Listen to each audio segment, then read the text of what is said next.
إن الحمد لله نحمده ونستعينه ونستغفره ونؤمن به ونتوكل عليه ونعوذ بالله من شرور أنفسنا ومن سيئات أعمالنا من يهد الله فهو المهتد ومن يضلل فلن تجد له وليا مرشدا وأشهد أن لا إله إلا الله وحده لا شريك له وأشهد أن محمدا عبده ورسوله اللهم صل على محمد وعلى آل محمد كما صليت على إبراهيم وعلى آل إبراهيم إنك حميد مجيد اللهم بارك على محمد وعلى آل محمد كما باركت على إبراهيم وعلى آل إبراهيم إنك حميد مجيد أما بعد فأعوذ بالله من الشيطان الرجيم بسم الله الرحمن الرحيم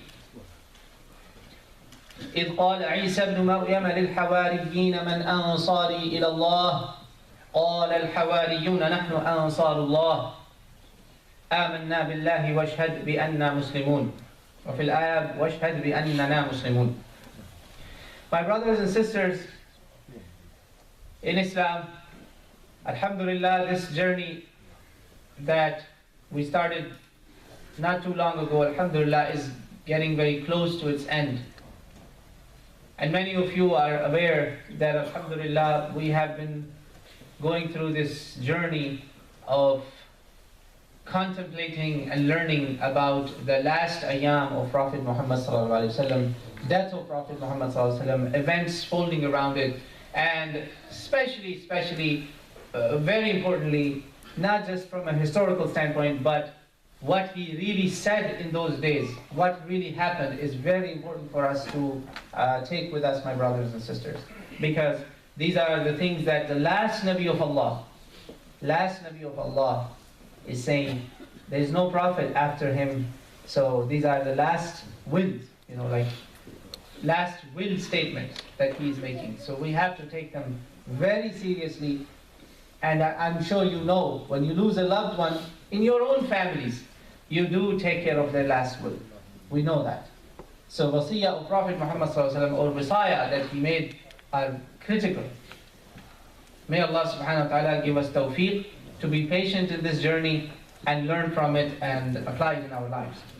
Because my brothers and sisters, departure of Prophet Muhammad ﷺ from us, his wida from us, is not a usual thing. I'll share with you a quick story that Imam Zaidi mentioned it in Majma' al-Zawaid.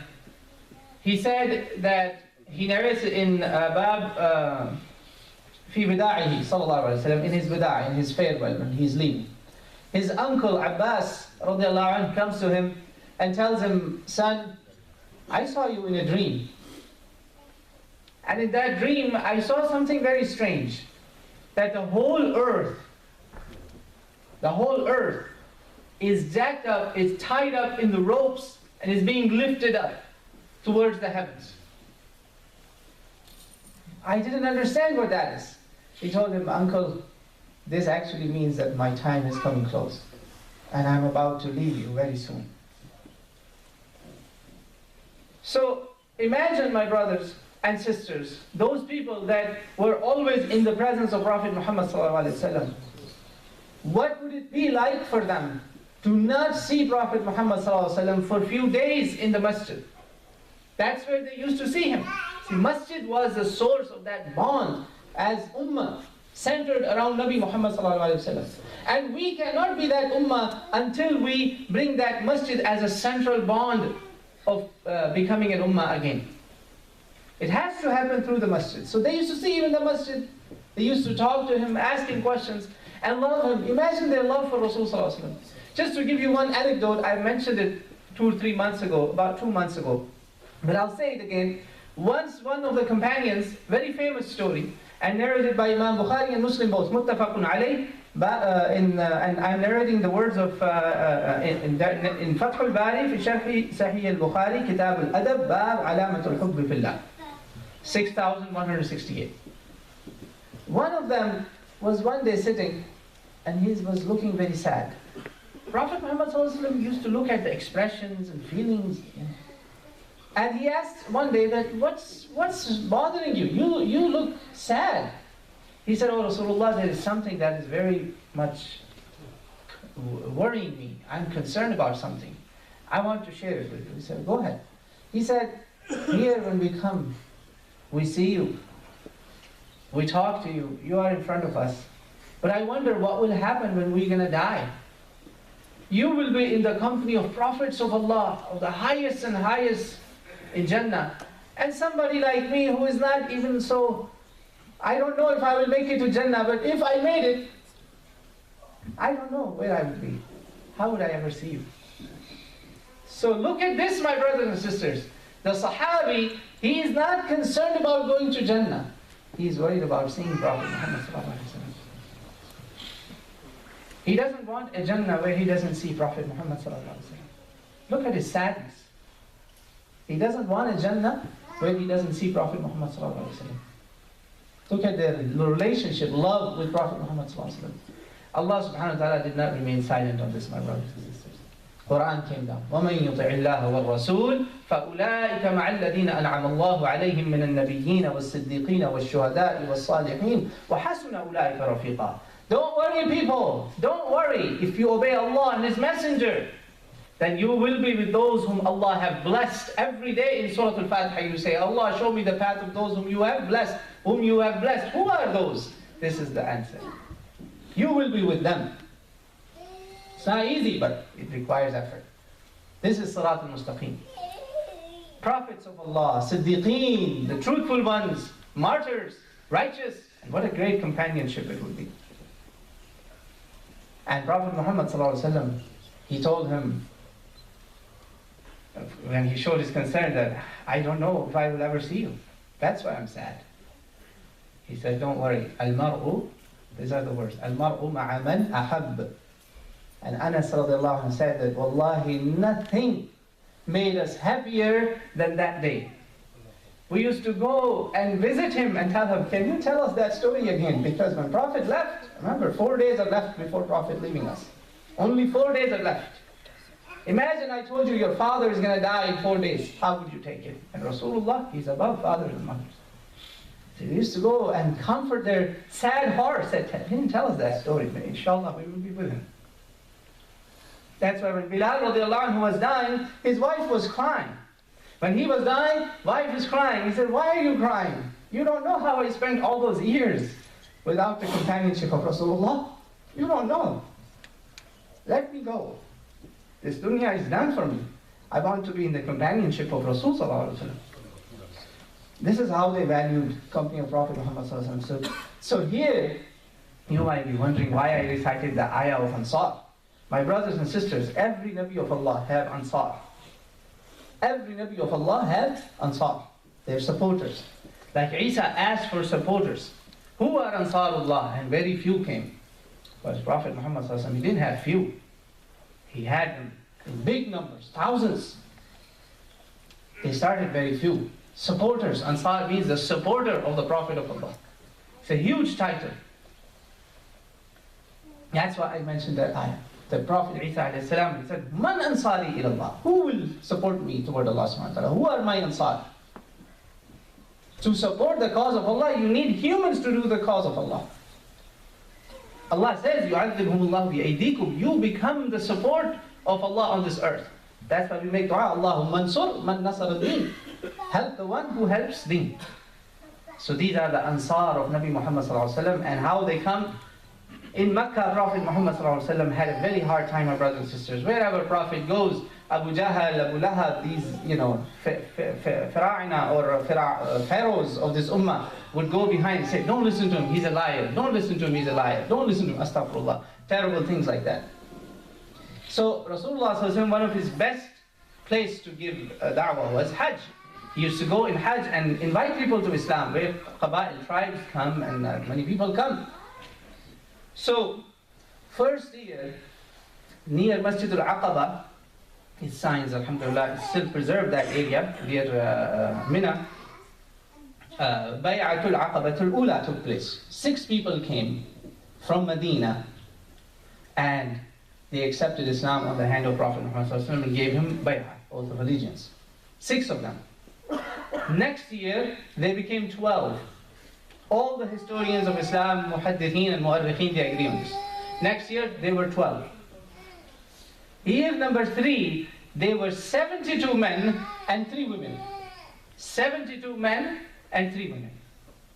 And this year they told him that now you have enough support in Medina, you should leave Mecca, we are ready to accept you. And that's when Prophet Muhammad actually asked, Man Ansari ilallah, because my life is being threatened over there, I need a place. He was going to be killed. There were many plans. You all know the story. I don't have to go there. Alhamdulillah, most Muslims know that how Prophet left Mecca. Now, here when they were about to leave, the people who gave him the bay'ah, all these 70 plus men, Abbas, uncle of Prophet Muhammad who has not declared his Islam yet, but you can smell Islam, you can see, you can sense it, that he is Muslim. But for a greater cause, he is hiding it. إِلَّا أَن تَتَّقُوا مِنْهُمْ تُقَى. He is protecting Prophet Muhammad and that's why he doesn't want to declare Islam, because the minute he says, I am Muslim, there will be hell brought on him too. Abbas said, wait a second. Do you know who you are taking with you? If you took this man with you, remember, East and West will be your enemies. East and West will be your enemies. Nations and tribes will come and attack you. And they might destroy your towns and rob your properties and lands and all that. Do you know what you're taking with you? If you take our Muhammad, remember here in Mecca we are Hashimis. We are his Qabila, so we have the backing in the Arab tribal laws. They will think twice before coming to him because they know that our tribal allegiances will come in the way. But there's no tribal allegiance. Do you know what you're getting into? They said, yes, Abbas, we know. We don't care. We don't care if our lands are destroyed and ravaged and savaged. If Medina is wiped out, if our women are taken as captives, if our children become orphans, if we all get killed, we don't care. We know that this is still a cheaper bargain. We will take Muhammad Rasulullah with us. And that is why, my brothers and sisters, Anas radiallahu anhu said when Rasulullah came to Medina, it was as if all Medina had light in it, nur. Like moon has come. And the day he left, it was as if all Medina was dark. Our hearts were different. It's a Sahih Hadith. Our hearts were different. So my brothers and sisters, that's why Imam Hassan al-Basri in a Sahih riwayah used to tell people that, people, how could your hearts not melt for Rasulullah's love if a dead trunk in Medina cried for Prophet Muhammad sallallahu alaihi wasallam? So my brothers and sisters, what Ansar pledged, they fulfilled this. A time to fulfill that came. Many times they were tested, but the first test, and I'll remind you with that, many brothers might have heard it before. Just like Abbas said, only a year plus has passed, second year of Hijrah, and Prophet is told that we're going to be in a fight. There was no caravan is gone. Abu Sufyan is coming with 1,000 plus army, all strong, loaded with weapons, and coming to wipe out Islam. And Rasulullah ﷺ made a dua that Sahaba say that before this, Rasulullah never made a dua like that ever before and after. Because he said, oh Allah, if today these people are wiped out, no one will be there to mention your name. Very few, 300 plus people. Remember, they were only 70 plus. Now they're 313. And Prophet ﷺ is in a situation where they were not expecting a battle. They were not expecting an invasion. But they hear that there's an invasion. So he said, I need counsel. Sahaba stand up. Abu Bakr talks, Umar talks, Ali talks, Uthman talks, they all talk. We are with you, Rasulullah, with our lives and everything. He said, and I want more. Who else? Who else? Sa'd ibn Ubadah, I think, or Sa'd ibn Mu'adh, one of them, Mu'adh ibn Jabal, one of them said, oh Rasulullah, do you mean us, the Ansar? He said, yes, I mean you. Because Ansar gave this oath, you just heard, to protect Prophet Muhammad in Medina, not at Badr, not outside Medina. He said, oh Rasulullah, you're thinking that we're going to leave you here? And we're going to tell you, like people of Musa, Moses told him that you and your God fight, and we're sitting here. Oh Rasulullah, by God, even if you take us to the last, deepest corner or the oceans of this earth, wallahi, we will be with you till the last man of us is alive and till the last enemy of yours is alive. Do not worry about us. Allahu Akbar. And Rasulullah made a lot of dua for them. This is an introduction of these people, Ansar, that Prophet Muhammad said about them. This is muttafaqun alayh. He did not say it for all the companions. He said it specifically for this group, the supporters, not even muhajirin. For this group, Rasulullah said, Al-Ansar لا يحبهم إلا مؤمن ولا يبغضهم إلا منافق فمن أحبهم أحبه الله ومن أبغضهم أبغضه الله. Allahu Akbar. There are only two groups in Islam for whom Prophet Muhammad said these words. One is his family, people of his household, which means his wives. They are part of it. Remember this. This is the manhaj of the Ahl-Sunnah wal Jama'ah. Wives are part of it. For his family and for Ansar. That's it. He said, Ansar, my supporters, my companions, these people of Medina, no one loves them unless he's a believer. And no one hates them unless he's a hypocrite. Whoever loves them, he loves Allah. Whoever hates them, he hates Allah. And other ahadith tell us that when you are found guilty of Allah's hatred, you're as guilty as hell. Because hatred of Allah is a sure hell. That's why I said as guilty as hell. May Allah save us from that. So you see, some people's hatred could take you to hell. Starting with Nabi Muhammad. Obviously, no Muslim would do that. But unfortunately, somebody could be hating some companion of these people. So this is a specific group of Sahaba to whom you cannot have anything against. If you did that, it's not fisq and fujur. It's beyond fisq. It's beyond sin. It's gateway to hell. That's what Prophet ﷺ gave it, good news and bad news together. Bashir and Nadir. Love is love of Allah. Hatred is hatred to Allah. It's that big. So my brothers and sisters, Rasulullah ﷺ was very ill, and imagine how it's going to them that they're not seeing Prophet Muhammad ﷺ. They're not seeing him. Abu Bakr and Abbas, both of them came to Prophet Muhammad ﷺ and they said, "Oh Rasulullah, Ansar are missing you. They're crying. We saw a group of them sitting and crying that we don't see Prophet Muhammad ﷺ. We don't see him." They had to drag Prophet Muhammad ﷺ to the masjid in that condition while he's very ill. Something was wrapped around his head also with severe headaches, and he had fevers and stuff. He goes there and he gives a very brief khutbah that Imam Bukhari has mentioned in Kitab Manaqib al-Ansar, Ba'd Qawl al-Nabi sallallahu alayhi wa sallam, and the qawl I will just share with you. Very brief talk he gave. One of the last talks. One of the last sort of addressed to a group in the masjid. He said he went to the minbar, and as you know, his way, he did hamd and thana of Allah subhanahu wa ta'ala as we do when we give the khutbah. Then he said, ثم قال أوصيكم بالأنصار فإنهم كرشي وعيبتي وقد قضوا الذي عليهم وبقي الذي لهم فاقبلوا من محسنهم وتجاوزوا عن مسيئهم. Rasulullah said, I am giving you a wasiyah, my will, my last will. They are part of me. What right they had to me, they have it paid. They fulfilled my rights. Now there's something for you.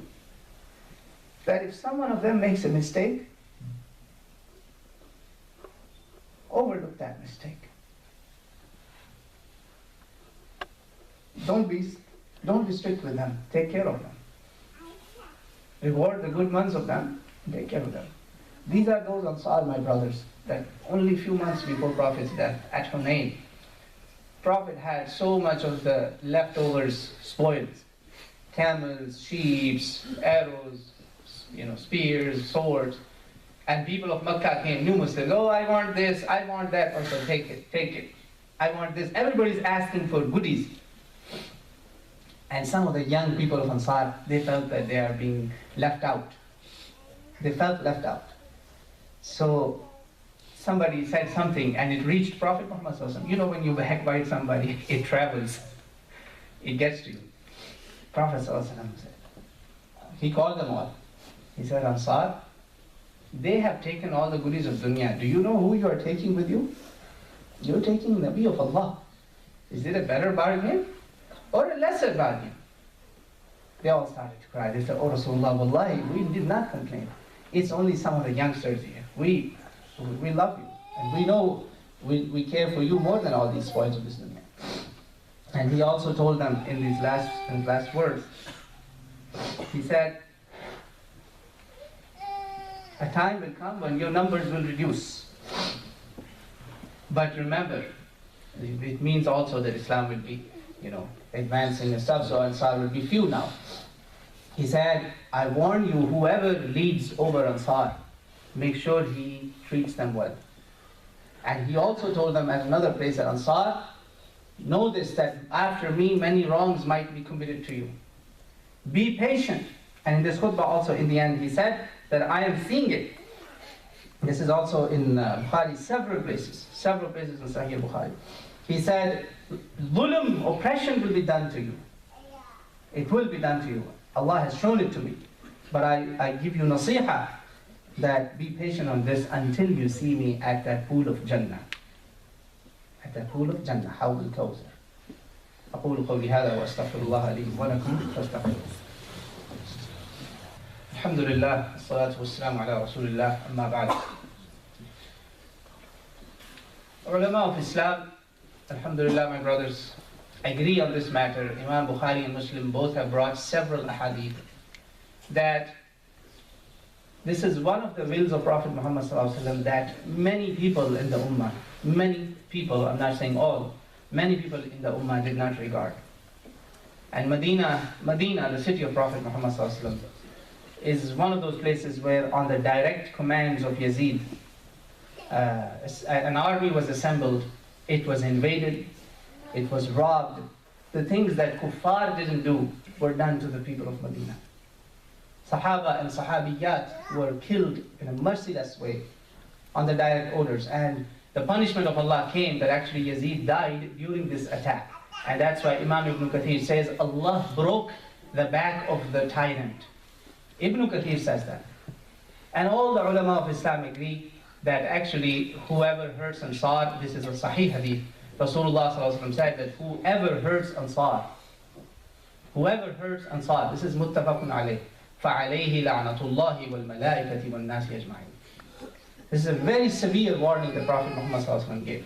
But I want to leave you with a good story where some people did honor the Ansar.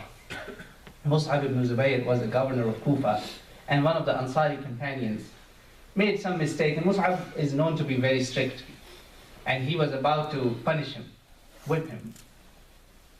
Anas ibn Malik radiallahu anhu is also Ansari. He was there. Anas said, Mus'ab, I want to tell you something before you beat this man. Know that he's from Ansar. And I want to remind you of the last wasiyah of Prophet Muhammad sallallahu alaihi wasallam to do tajawuz, meaning afu on their mistakes. So it's up to you now. Go ahead if you want to whip him. When Mus'ab heard this, he got so much touched by this reminder of the hadith of Prophet Muhammad sallallahu alaihi wasallam, of that last khutbah, that Mus'ab literally came on the ground and he put his cheek on the ground and put dirt on his face as a symbol of shame, that shame on me what I was going to do. Allah has saved me from this, and he forgave that Ansari companion upon whatever mistake he had made. Alhamdulillah. Alhamdulillah. Because Prophet Muhammad sallallahu alaihi wasallam gave us a good news that it will never happen that my ummah will ever unite on falsehood, on dalala, on mistakes, on sins. No matter how bad things be, my brothers and sisters, Rasulullah ﷺ gave us a good news that there will always be a ta'ifa in my ummah. Ta'ifa, not just one or two people, group that will be on haqq. May Allah make you and I among those people who stay on haqq. اللهم أرنا الحق حقا وارزقنا اتباعه وأرنا الباطل باطلا وارزقنا اجتنابه. اللهم انصر الإسلام والمسلمين. اللهم انصر من نصر الدين. اللهم اخذل كل أعداء الدين. اللهم دمر كل أعداء الدين. اللهم اخذل من خذل الدين. اللهم دمر كل أعداء الدين. اللهم انصر أمة محمد صلى الله عليه وسلم. اللهم فرج عن أمة محمد صلى الله عليه وسلم. اللهم ارحم أمة محمد صلى الله عليه وسلم. اللهم ارزقنا مرافقة نبيك محمد صلى الله عليه وآله وسلم. اللهم احشرنا تحت لواء سيد المرسلين صلى الله عليه وآله وسلم. اللهم ربنا توفنا مسلمين وألحقنا بالصالحين. قال الله تعالى في القرآن الكريم إن الله وملائكته يصلون على النبي يا أيها الذين آمنوا صلوا عليه وسلموا تسليما. اللهم صل وسلم على نبينا محمد وعلى آله وأصحابه وبارك وسلم.